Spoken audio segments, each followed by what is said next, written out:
Hi, I'm Shelley, the administrator at the Fertility Center of Las Vegas. Thank you for visiting our website. You've come to the right place. Our success here at the Fertility Center of Las Vegas is also your success. We want to turn individuals into families. That is our ultimate goal. Feel free to browse our website, register for one of our seminars, or schedule a new patient appointment right here online, or give us a call. Our staff is waiting here to speak with you, to answer all of your questions, and get you on your way to parenthood. Hello, I'm Dr. Bruce Shapiro, and I'd like to welcome you to the Fertility Center of Las Vegas. What I'd like to do is give you a little bit about my background so you know who you're working with. I did my undergraduate work at the University of California at Santa Barbara. I was a double major in psychology and zoology. Then I did a master's degree in biology at the University of Nevada in Reno, and then I did medical school there. I then went to Yale University for my internship, a residency in obstetrics and gynecology, and then a fellowship in reproductive endocrinology and infertility. So I'm a board-certified obstetrician gynecologist, and I'm subspecialty board-certified in reproductive endocrinology and infertility. And then I did my PhD at the University of Amsterdam in Holland.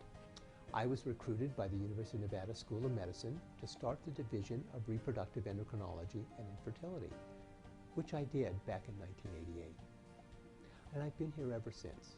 Hello, my name is Dr. Saeed Danishman, and I'd like to welcome you to the Fertility Center of Las Vegas. I finished my residency training in obstetrics and gynecology at UCLA Medical Center. I then did a fellowship in infertility and reproductive endocrinology at UCLA. What I'd like to do first is talk about the reproductive system itself. I want to talk about how things need to work in order to get pregnant, what things can go wrong, and what types of things we can do to determine what's working and what isn't working. So let's look at this model of the reproductive system.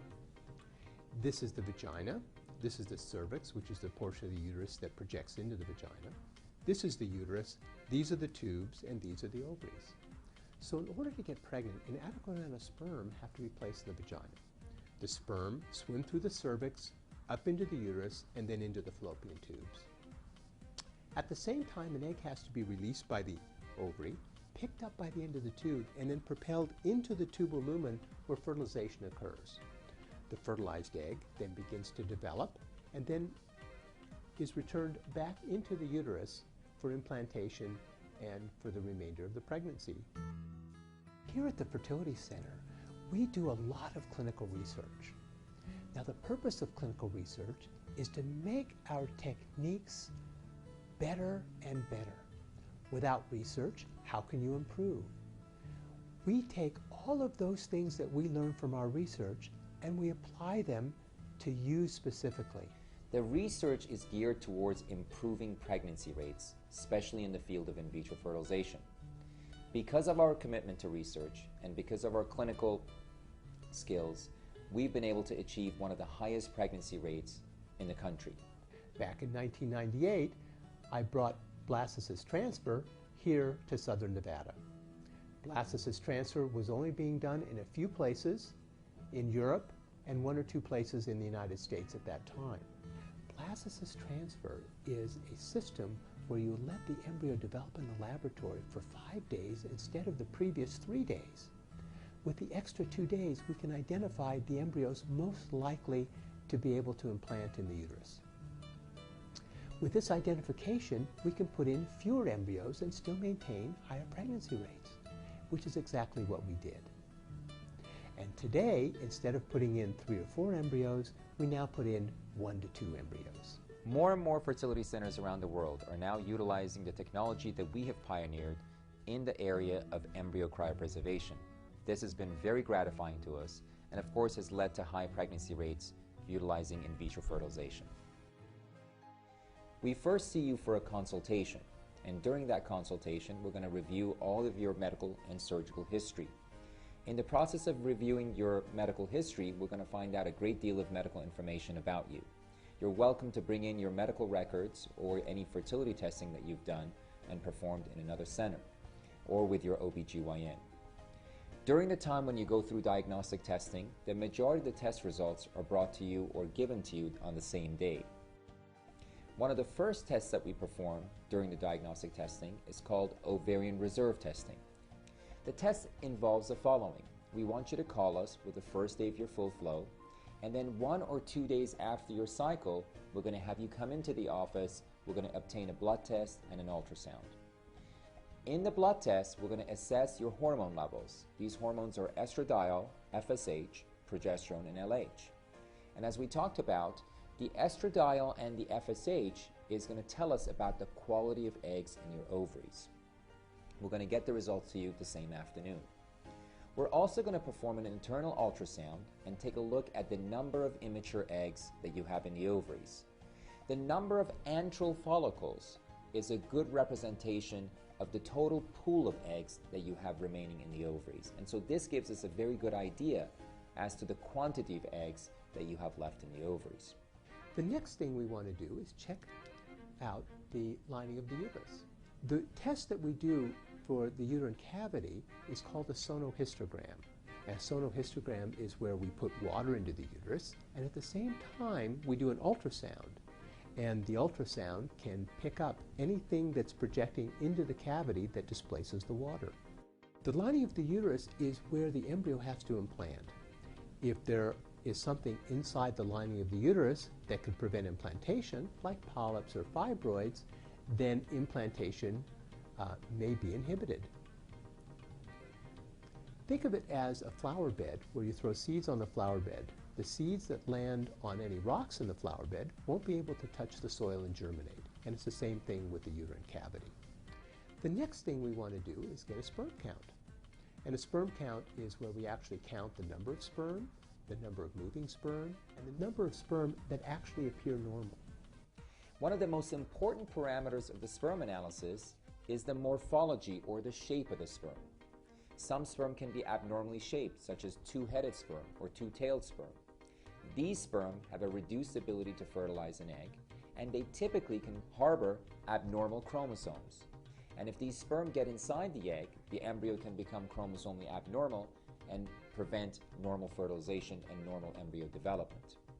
After the sonohystogram, a few days later, what we do is we do a test of the fallopian tubes. We have you go to the radiologist, and at the radiologist, they're going to inject some fluid. And that fluid is going to get through the fallopian tubes. That will tell us if the fallopian tubes are open and whether there's any problems with the ability of the fallopian tube either pick up the egg or for fertilization of the egg to be performed inside the fallopian tube with the sperm. This test is called a hysterosalpingogram. The hysterosalpingogram can also look at the shape of the uterus. Some patients can have abnormally shaped uteruses.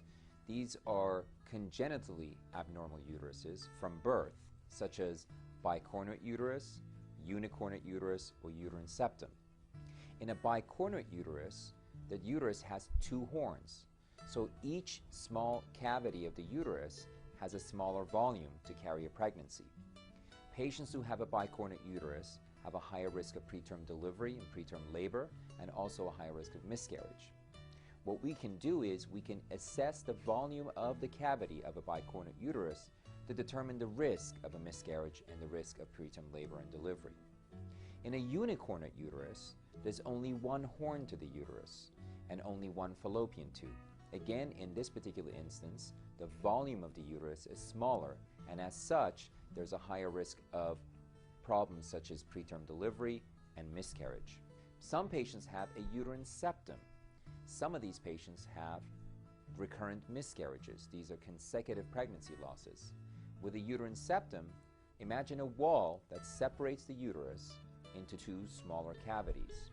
Once we identify and diagnose the uterine septum with either a hysterosalpingogram, an MRI, or with the help of the hysterosalpingogram, what we can do is we can excise or cut the septum surgically to restore a normal functioning and a normal volume uterus.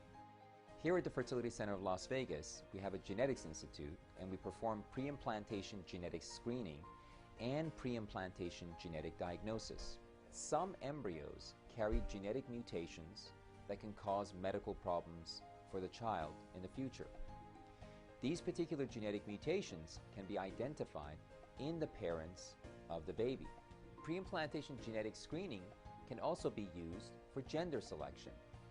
During the process of genetic analysis of the embryo, we can also find out the gender of the embryo, male or female. And some patients use this for family balancing or for gender selection.